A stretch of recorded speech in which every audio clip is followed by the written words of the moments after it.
Map video देख लो। सच बताना कि इस साल कितने रोड मैप वीडियो देख चुके हो?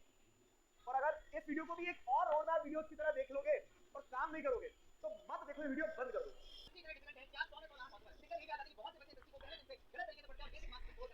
तो आज इस वीडियो के अंदर मैं आपके सभी डाउट का क्लियर करने वाला हूं, बताने वाला हूं कि 100 में 100 आने सकते हैं, बिल्कुल पॉसिबल है। बस देखना स्टोरी भाई, कि इसका तो आप जान ही लोगे कि कैसे अपनी पढ़ाई करनी है, कैसे किसी के जिले को क्रैक करना है।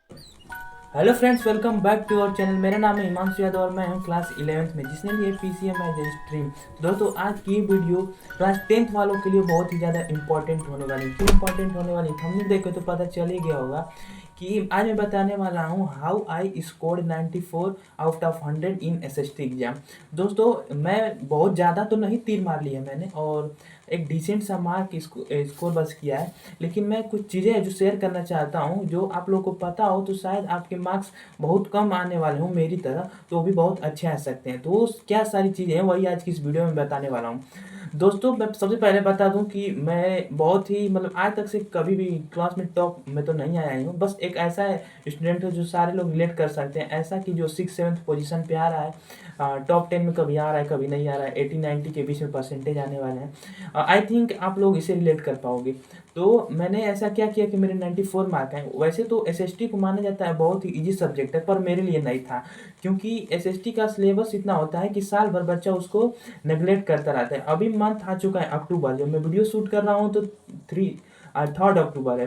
तो हो सकता है कि अभी तक आप लोग का सिलेबस ना कंप्लीट हो और आप लोग के स्कूल में प्री बोर्ड और हाफ ईयरली सब चल रहा हो। और तो इस समय क्या करना है दोस्तों, मेरे प्री बोर्ड में एसएसटी में और भी बहुत सारी चीज़ें हैं जो मैं बताना चाहूँगा, लेकिन आप लोग कमेंट कर दिए कि नेक्स्ट वीडियो किस सब्जेक्ट पे चाहिए तो मैं बना दूंगा। और ये चैनल न्यू है तो आप लोग सब्सक्राइब कर लीजिए ऐसे ही कंटेंट के लिए। तो मैं सबसे पहले बता दूं, तो मेरे प्री बोर्ड तक मेरे कोई सिलेबस नहीं कंप्लीट था। हमारे स्कूल में अभी हिस्ट्री में चैप्टर 2 पढ़ाया जा रहा था, हमारे यहाँ पर प्री बोर्ड चल रहा है।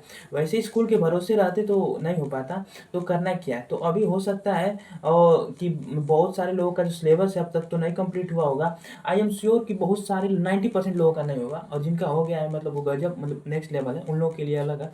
लेकिन जिनका नहीं हुआ है उनको क्या करना है? तो सबसे पहले अभी आप लोग तो बहुत ज़्यादा ये हो रहा है कि मुश्किल लग रहा हो, 19 चैप्टर है पूरे सिस्टम मिला लें तो 19 चैप्टर है तो हम कैसे करेंगे?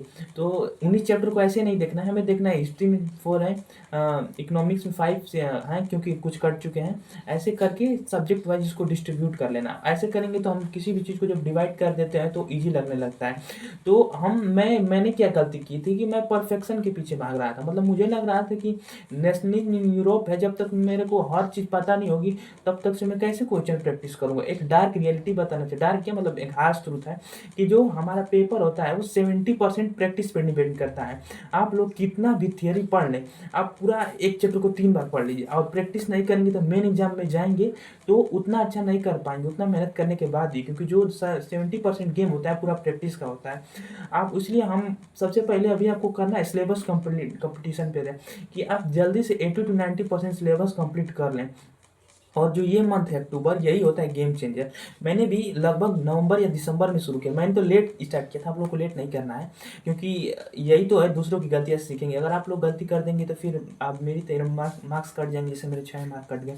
तो करना क्या है, तो अभी आप लोग को सिलेबस कंप्लीट करना है, कैसे भी अक्टूबर के मंथ में ईजी है कंप्लीट करना। दिगराज सर को सारे लोग जानते हैं, पीडब्ल्यू में आसिम सर को जानते हैं, और बहुत सारे टीचर्स हैं यूट्यूब पे जिनको आप लोग जानते होंगे। तो करना क्या है, तो अभी आप लोग को एक चीज़ रिसोर्स डिसाइड कर लीजिए, और ये मत सोचिए कि ये टीचर बढ़िया पढ़ा रहा है। अभी दिखेगा आप लोग कुछ दिन में बहुत सारे टीचर्स के वन शॉट होंगे। हमारे भी टाइम पे 10th है, क्लास 10th के लिए अलग सर ने, और बहुत सारे चैनल उस समय पीडब्ल्यू के लॉन्च हुए थे। फिर नेक्स्ट टॉपर के देख लें तो दिगराज सर चला रहे थे वन शॉट, और बहुत सारे टीचर्स हैं यूट्यूब पे जो पढ़ा रहे हैं इस समय।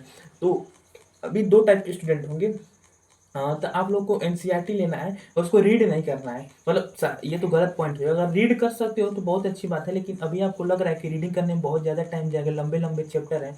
और ऐसा तो है नहीं कि आप एसएसटी को सारे टाइम जब आपको मैथ भी करना है, साइंस भी करना है, तो एसएसटी को साथ में कैसे लेके चलना है? तो एसएसटी को आप नेग्लेक्ट नहीं कर सकते, क्योंकि एग्जाम के टाइम में जब एग्जाम 1-2 महीने बचेगा तो जब आपको पीवाई सैम्पल पेपर और पीवाईक्यू लगाना होगा ना, तो एसएसटी आपको बर्डन सा लगेगा, क्योंकि इतना सारा सिलेबस है और जाएंगे सैम्पल पेपर लगाने, एक भी क्वेश्चन आएगा ही नहीं। जब तक पढ़ेंगे नहीं तब तक तो कैसे आएगा। तो मैं पॉइंट बता रहा हूँ क्या करना है। सबसे पहले हमें सिलेबस कंप्लीट करना है। सिलेबस कंप्लीट करने के बाद अभी आपको लग रहा होगा कि हमें कुछ नहीं आता, नोट्स कैसे बनाना है सिलेबस के साथ साथ। अभी आपको शॉर्ट नोट बनाने पे ज़्यादा ध्यान देना चाहिए कि एज की लॉन्ग नोट।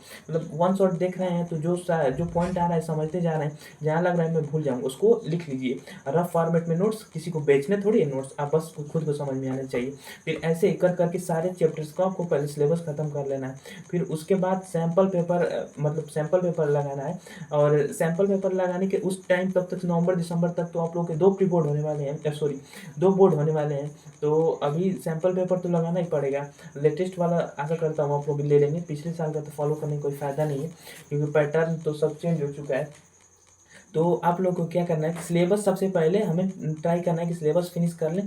फिर उसके बाद हम आप लोग एक दिगराज सर की सीरीज है क्वेश्चन प्रैक्टिस के लिए मोस्ट इंपॉर्टेंट PYQ करके, वो मैंने फॉलो किया था और इसलिए मैं उससे क्वेश्चन प्रैक्टिस बहुत ज़्यादा इंपॉर्टेंट होती है और आंसर को कैसे ड्राफ्ट करना है वो सारी चीज़ें उनमें बताइए। हो सके तो मैं स्क्रीन पर लगा दूंगा वो वाली सीरीज जिसमें चैप्टर वाइज सर ने 2-4 साल पहले के क्वेश्चन कर रहे हैं।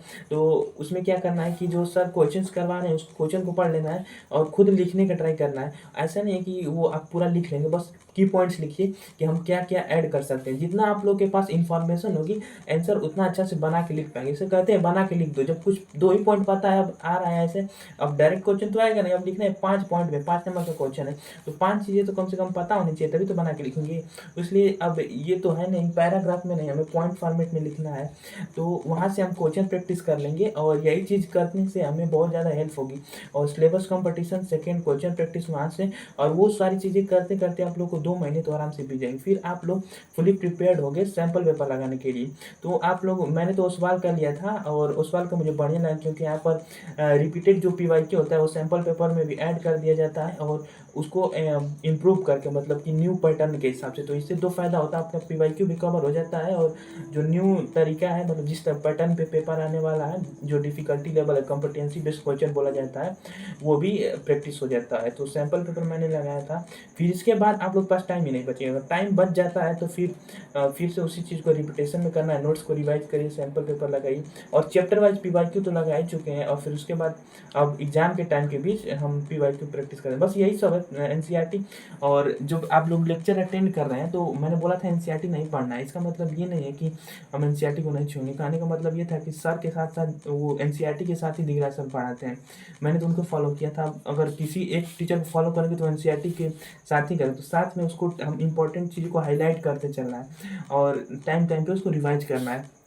और बहुत ईजी है। पहले मुझे भी लगता था कि SST में मार्क लाना बहुत ही डिफ़िकल्ट है क्योंकि उसमें तो मैंने टाइम ही नहीं दिया है। फिर लास्ट के 2 मंथ में ऐसे ही मैंने बस मैंने जो किया, सारे लोग देखेंगे तो स्टडी में बहुत सारी चीज़ें बता देंगे, बहुत सारी चीज़ें थोड़ी हैं। जो मैंने सिंपल सा जो किया वो सब बता दिया हूँ कि सिलेबस कंपटीशन का कंप्लीट करना है सबसे पहले, फिर उसके बाद प्रैक्टिस करना है। बस प्रैक्टिस और सिलेबस पर यही चीज़ इंपॉर्टेंट है। और प्रैक्टिस मैंने बता दिया कैसे करना। अगर मैं पहला वीडियो स्ट्रेटेजी बना रहा हूँ, ऐसे मैंने तो बनाया नहीं है। अगर हो सकता है कोई डाउट हो तो कमेंट में पूछिएगा, और किसी सब्जेक्ट की स्ट्रेटेजी चाहिए तो मुझसे पूछ सकते हो। और यही सारी बस चीज़ें थी। Thank you for watching this video. हम मिलेंगे नेक्स्ट वीडियो में।